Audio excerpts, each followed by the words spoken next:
Hello again. So we are going to go over our standalone Neopuff. So on the hallway warmer, we've got a Neopuff built into that warmer.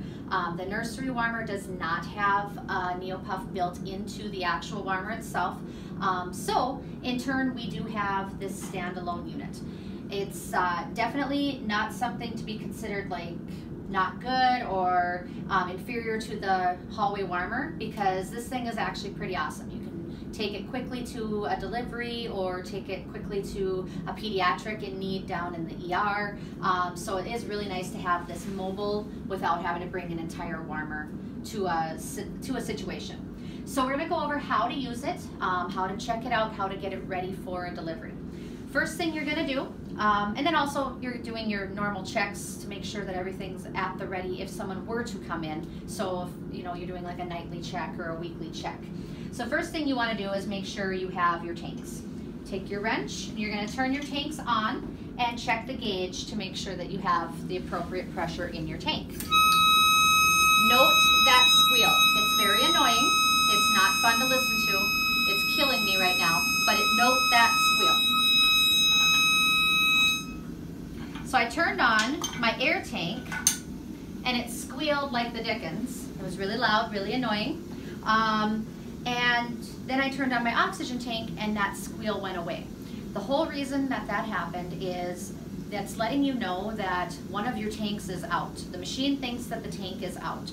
So if you're running out of oxygen or running out of an air in your air tank, when one of them goes empty, it's going to squeal so that you don't think you're giving oxygen and you actually are giving just room air. Because remember, the yellow tank is room air, 21%. The oxygen tank, the green one, is pure oxygen, 100%. They blend together using our blender to give us whatever percentage we choose on this gauge, from 21 all the way to 100. Okay, so the first thing I do is I turn on my oxygen tanks and then I work my way up. Okay, so first thing I'm going to go to is I'm going to go to this flow meter. Okay, I'm going to make sure my tubing is connected to it, and I'm also going to turn it on. Now, this does not determine how much oxygen I'm giving. This is strictly for flow. So I like to turn it on to 10. That's just my standard where I like to be. As long as you're at about like between 5 and 10, you're going to have enough pressure to run the machine. I like to go to 10. I think everybody should go to 10. All right, so I'm going to trace my tubing, make sure that my tubing is connected to the machine, to which it is. Next, I'm going to go on to my oxygen blender. We know that we want to start at 21% unless we know we are having a preterm child, or depending on the situation, if we're anticipating that we're going to need a little extra oxygen, we could start higher than the 21%. But in this scenario, we're going to start at the 21%. If I wanted to go higher, I just turn my dial. Okay, so starting at 21%. Next, I'm going to go on to the actual Neopuff device. Okay, so there's a few different tubes on here. This one coming from my flow meter going to the machine is strictly providing flow. I do want to make sure that my tubing is not broken or doesn't have any holes or anything like that. Make sure it's clean. This can be reused from delivery to delivery as long as it's not dirty. It's not expensive stuff, so feel free to throw it away if need be. There is an adapter on here, right here, this one piece. That is not disposable, so please leave that on the machine. Okay, so now I'm going to look at my pressure gauge. Okay, this is the gauge I'm going to use to set my PEEP and to set my PIP. So I'm going to grab my circuit and I'm going to occlude the end, and this is where my tubing, or not my tubing, this is where my mask would go for the baby. I'm going to just cup it in my hand and I'm going to hold on to it right there. Note that I'm not occluding the blue hole here, okay? I'm just cupping it in my hand and holding it. I am simulating CPAP pressure at this moment. So if we had a baby who needed some CPAP, all I would do is have a mask on here and have it placed firmly on the baby's face. So I'm simulating CPAP right now because I'm not plugging the hole.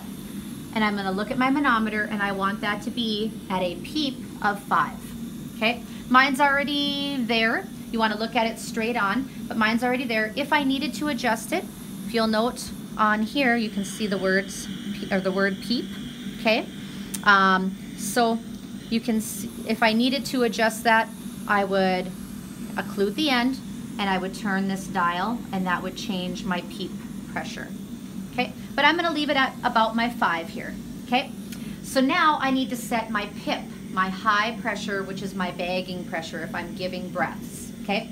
So once again, I'm gonna occlude the end on the heel of my hand. This time, I'm also gonna plug the hole on the top.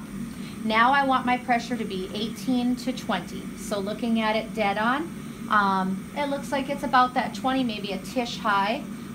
If I needed to adjust it, I'm gonna use this blue knob, which peak inspiratory pressure, my PIP. I'm gonna use this blue knob and I'm just going to adjust it accordingly. Okay, so I'm going to get it back to about that 20 for pressure, and now I've got it set. Okay, if I was going to use it in a hurry, if I was doing a quick setup so I could use it on the baby right now, I would put a mask on. We have size 00, 0, and 1. I would put one of these masks on and start using it on our baby. If I'm just getting it set up for a delivery and now baby still hasn't been born, I'm not going to leave this running because my tanks are going to be empty well before that baby is born. Instead, I'm going to just turn the flow off, and I would actually even still turn my tanks off too because there is still a slow leak even with the flow turned off here. However, if I was in a room where I could be hooked up, have my O2 tubing and my air tubing actually hooked up to a wall unit for oxygen and air, I could hook them up and then I could let this thing run because I do have the piped in air and oxygen. But our delivery rooms at this current state just have the air, or just have the oxygen, not the air. Our nursery has oxygen and air. But if I'm running strictly off of tanks, I want to make sure everything is shut off if I don't need it at that moment. And then when I do need it, all I have to do is quickly take my wrench, give my tanks a little turn, turn this to 10, and now I'm ready to go.